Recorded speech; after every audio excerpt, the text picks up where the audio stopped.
कुछ लोग पूरी जिंदगी लगे रहते हैं कमाने के लिए। धन पैसा वही सर्वोपरि होता है उनकी जिंदगी में। उन्हें लगता है कि बहुत ज्यादा धन कमाने के बाद वो आराम से सुखी होकर अपना जीवन जिएंगे, लेकिन वही धन वही संपदा उसके बच्चों की लड़ाई का कारण बन जाती है। और वहीं दूसरी तरफ कुछ लोग अपना सब कुछ छोड़कर, अपना घर परिवार, अपनी धन संपदा सब कुछ पीछे छोड़कर संन्यास ले लेते हैं। उन्हें लगता है कि संसार को त्याग कर वो असल मुक्ति का रास्ता अपना सकते हैं, जीवन का असली सुख अनुभव कर सकते हैं। दोनों ही आदमी अपने अपने स्तर पर सुखी होने के लिए नाना प्रकार के प्रयास करते रहते हैं। एक धन संपदा इकट्ठी करता रहता है और दूसरा धन संपदा त्यागता रहता है। लेकिन सवाल ये है कि असली सुखी आदमी कौन है? वो जिसने धन संपदा इकट्ठी की या फिर वो जिसने धन संपदा त्याग दी? और अगर इन दोनों में से कोई नहीं, तो किस प्रकार का इंसान हमेशा सुखी रह सकता है? आज की जो बोध कहानी मैं आपको सुनाने वाला हूं, उसमें आपको ऐसे तरीके पता चलेंगे जो एक आदमी को असली सुख का अनुभव करा सकते हैं। इन तरीकों से जीवन यापन करने से आपको असली सुख के बारे में पता चलेगा, असली आनंद के बारे में, जिसे हम कहते हैं परमानंद, परमानंद, परमानंद। इससे पहले कि आप इस कहानी में खो जाएं, इस चैनल को सब्सक्राइब जरूर कर लें। तो चलिए कहानी शुरू करते हैं। जब किसी के घर में वैरागी मन का बच्चा पैदा हो जाए तो घर वालों को बहुत चिंता हो जाती है। घर वाले सोचते हैं कि ये संसार में कैसे जिंदा रहेगा, कैसे धन कमाएगा, कैसे अपना पालन पोषण करेगा, क्योंकि वैरागी मन का बच्चा अक्सर संसार से विरक्त ही रहता है। वैराग्य का मतलब ही अपनी मस्ती में खो जाना होता है। उसका इस संसार से कुछ लेना देना नहीं रह जाता। ऐसा ही बच्चा रामचंद्र का था। रामचंद्र एक गांव में रहा करते थे। रामचंद्र का गांव वेणुवन के पास था। उन्होंने अपने जीवन में बहुत धन संपदा कमाई। वो वहां के प्रतिष्ठित सेठ हुआ करते थे। लेकिन जब उनका पुत्र हुआ तो ज्योतिषियों ने बताया कि ये बच्चा आगे चलकर वैरागी हो जाएगा। वो ये सब धन संपदा त्याग देगा और ये धन संपदा यूं ही दान में चली जाएगी। ये सुनकर रामचंद्र बहुत चिंतित हो गया। जो धन संपदा उसने इतनी मेहनत से इकट्ठी की थी वो यूं ही दान में चली जाएगी, उसका बेटा वैरागी हो जाएगा। आखिर ये धन संपदा मैंने किसके लिए इकट्ठी की है? इसका भोग कौन करेगा? लेकिन जैसे तैसे रामचंद्र ने ज्योतिषियों से कुछ तरीके पूछ लिए कि वो अपने बच्चे को कैसे वैरागी बनने से रोक सकता है। ज्योतिषियों ने भी उन्हें कुछ तरीके बताए जिसके द्वारा वो श्याम को, यानी उनका बेटा, उसको वैरागी बनने से रोक सके। धीरे धीरे समय बीतता रहा और दुनिया अपने चलन से चलती रही। श्याम धीरे धीरे बड़ा होने लगा और उसके पिताजी यानी कि रामचंद्र फिर से धन संपदा और ज्यादा बनाने में जुट गए। श्याम के पिता ने श्याम के लिए किसी भी चीज की कोई कमी नहीं छोड़ी थी। हर इच्छा उसकी पूरी होती थी। वो उसको सुखी रखना चाहते थे। वो चाहते थे कि मेरे बेटे को दुख का अनुभव ही ना हो, तो फिर वो वैरागी क्यों बनेगा? लेकिन जब श्याम 7 साल का हुआ तो एक दिन उनके द्वार पर एक बौद्ध भिक्षु पहुंच गया। वो वहां पर भिक्षा मांगने के लिए आया था, लेकिन श्याम उसके साथ घंटों बातचीत करता रहा। उसके पिता को जब ये पता चला तो वो श्याम को डांट कर उस बौद्ध भिक्षु से दूर ले गए। वो सोच रहे थे कि इन भिक्षुओं के पास बैठकर कहीं मेरे बेटे का मन वैरागी ना हो जाए।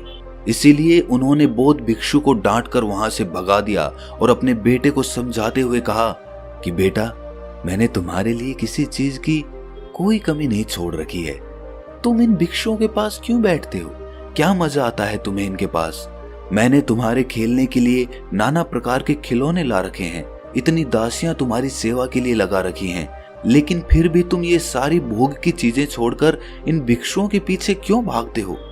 ये सुनकर श्याम ने कहा कि पिताजी, मैं इन चीजों से उकता गया हूँ। ये सब चीजें मैंने इतनी ज्यादा भोग ली हैं कि मेरा मन अब इनसे ऊब चुका है। मुझे कुछ और चीजें चाहिए, कुछ और आनंद चाहिए, कुछ अलग प्रकार का सुख चाहिए। अब श्याम तो बच्चा था। उसके पिताजी उसको इस बात का क्या जवाब देते? उनके पास इस बात का कोई जवाब नहीं बना। आखिरकार उन्होंने निश्चय किया कि वो उसके मनोरंजन के लिए और भी नई नई चीजें लेकर आएगा ताकि उसका मन वैराग्य की तरफ भटक ना सके। लेकिन जैसे जैसे श्याम बड़ा हो रहा था वो समझदार भी हो रहा था और अब उसे समझ में आ चुका था कि धन संपदा इकट्ठी करने से कोई सुख प्राप्त नहीं होता है, वो बस सुख की भ्रांति देता है। इसीलिए वो ज्यादातर अपना समय संतों और भिक्षुओं के साथ बिताने लगा। एक दिन जब उसके पिता ने उसे संतों के पास बैठे देखा तो उसका खून खौल गया। उसने सोचा कि मैंने जिंदगी भर जिस बच्चे के लिए कमाया वो भिक्षु बनने जा रहा है। मैंने उसको इतना समझाया, सारी सुख सुविधाएं उसके लिए हाजिर करवाई और फिर भी ये मुझे छोड़कर, मेरी संपत्ति को छोड़कर वैरागी बनना चाहता है। ऐसा वैराग्य में है क्या? उसका मन इस बात से बहुत ज्यादा दुखी हो गया था। इसीलिए उसने गुस्से में अपने बेटे का हाथ पकड़ा और सीधा उसे अपने घर पर ले गया। घर ले जाकर उसने अपने बेटे के चेहरे पर तमाच से एक थप्पड़ मारा। गाल पर थप्पड़ पड़ते ही कोमल स्वभाव श्याम के आंसू टप टप करके नीचे रामचंद्र के पैरों पर गिरने लगे। इसके बाद रामचंद्र को एहसास हुआ कि उसने बेवजह ही, बिना कोई बात ही अपने बेटे को यूं ही थप्पड़ मार दिया। उसने अपने बेटे को समझाते हुए कहा, मैं तुम्हारे आगे हाथ जोड़ता हूं। मैंने ये धन संपदा इसीलिए इकट्ठी नहीं की कि ये दान में चली जाए। मैं चाहता हूं कि तुम इसका सुख भोग करो। तुम मेरी संपत्ति को भोगो। तुम्हारे अलावा मेरा है ही कौन? इस संपत्ति का मालिक कौन बनेगा? और यही असली सुख है। पूरी दुनिया धन के पीछे भाग रही है और तुम्हें ये धन विरासत में मिल रहा है। इसका भोग करो। तुम क्यों वैराग्य की तरफ जा रहे हो? ऐसा क्या है भिक्षुओं में, ऐसा क्या है इन संतों में जो इस खजाने में नहीं है, जो इन दासियों में नहीं है, जो इन नाना प्रकार की भोग की वस्तुओं में नहीं है? ऐसा क्या है संतों में?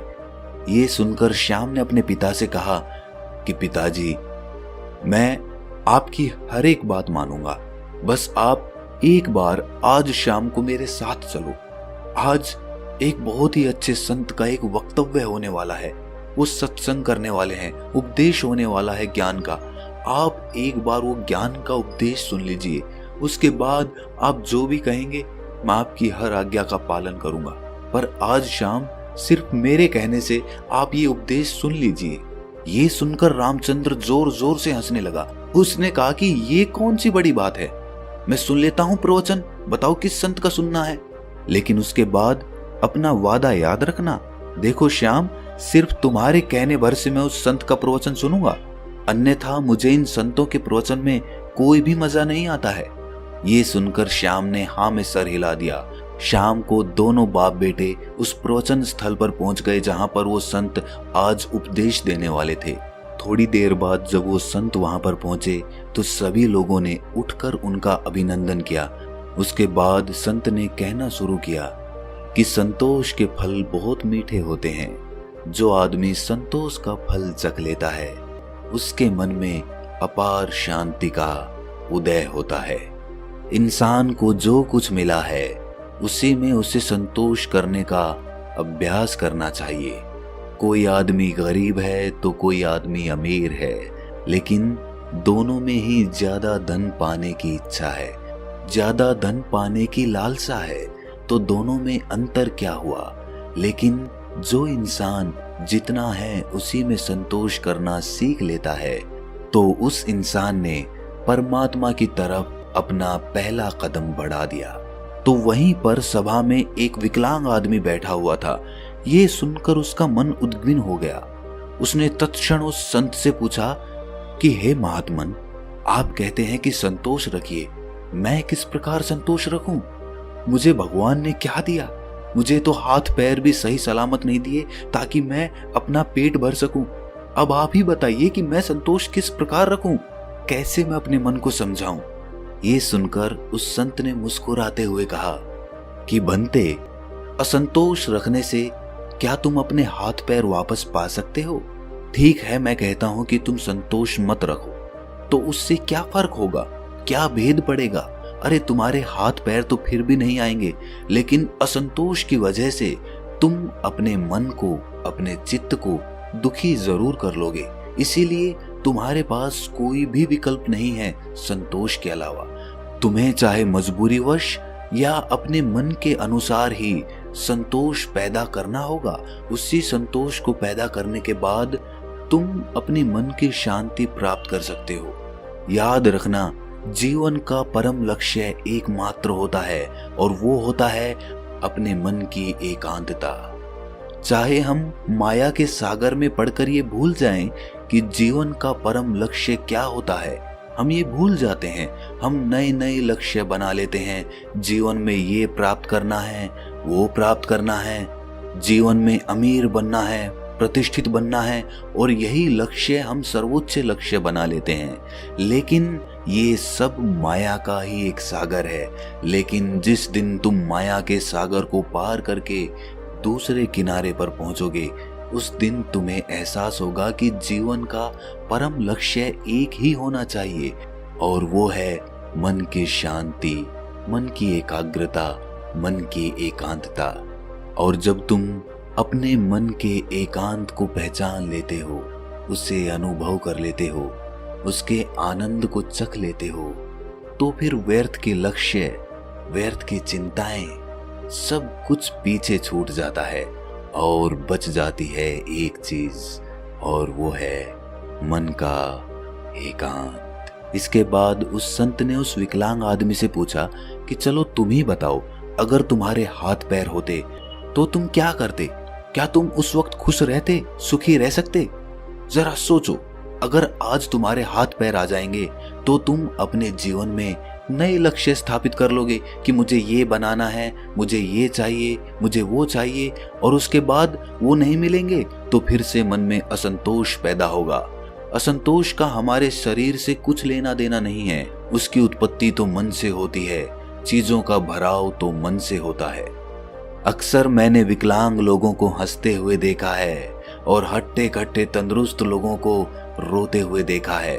तो संतोष और शांति का आपके शरीर से कोई लेना देना नहीं है। अपने मन को परिपक्व कीजिए, अपने मन को समझाइए, विवेक पैदा कीजिए कि माया के सागर को पार करके मन की शांति तक कैसे पहुंचना है। और माया को समझने के लिए हमें कोई वैरागी नहीं बनना है। वैराग्य तो छोड़ना होता है, छोड़कर भाग जाना होता है। हमें पहले माया को संसार में रहकर समझना होगा, और जब हम माया को समझ जाएंगे तो उसके बाद हम सुखी मन से, तृप्त मन से संन्यास या वैराग्य धारण कर सकते हैं। माया में जकड़ा हुआ आदमी सुख संपत्ति को ही असली सुख समझता है। संपत्ति, धन, प्रतिष्ठा, यही उसके लिए सर्वोच्च होते हैं। लेकिन अगर वो अपना विवेक माया से कभी ऊपर उठा पाया तो वो जरूर ये एहसास कर पाएगा कि असली सुख और असली आनंद का इस धन संपदा से कोई लेना देना नहीं है। वो तो निरंतर है। वो परमानंद तो किसी चीज से जुड़ा हुआ नहीं है।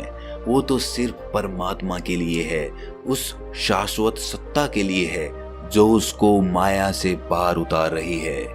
प्रभु का स्मरण या कहें कि ध्यान, ये दोनों चीजें आपको माया से ऊपर उठाकर एक नया नजरिया प्रदान करती है, और वही नजरिया परमानंद का होता है।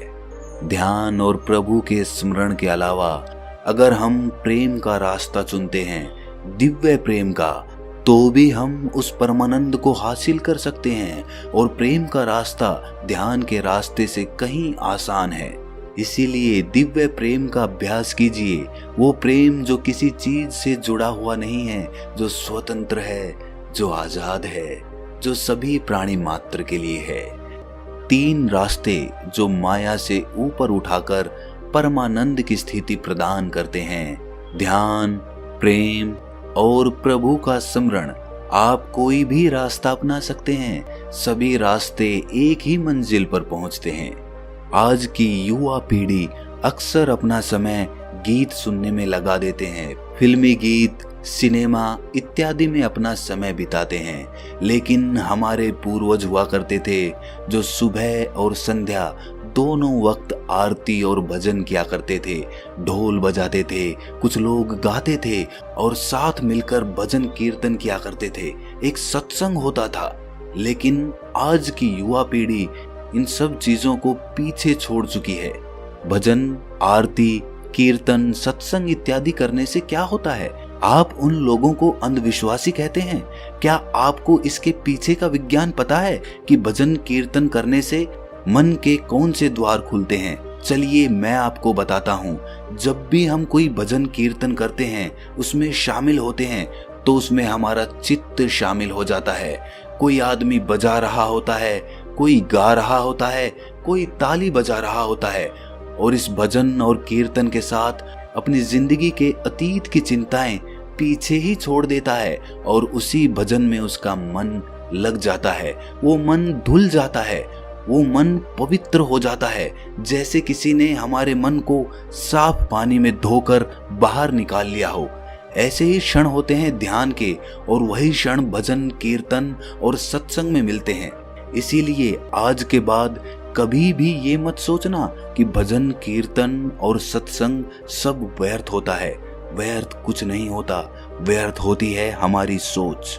इसीलिए युवा पीढ़ी से मेरी गुजारिश है कि भजन कीर्तन और सत्संग या ध्यान, प्रेम इत्यादि में अपना समय बिताएं, इनके बारे में समझें, ताकि आप अपने मन के परमानंद के द्वार को खोल सकें, एक अद्भुत आनंद अनुभव कर सकें।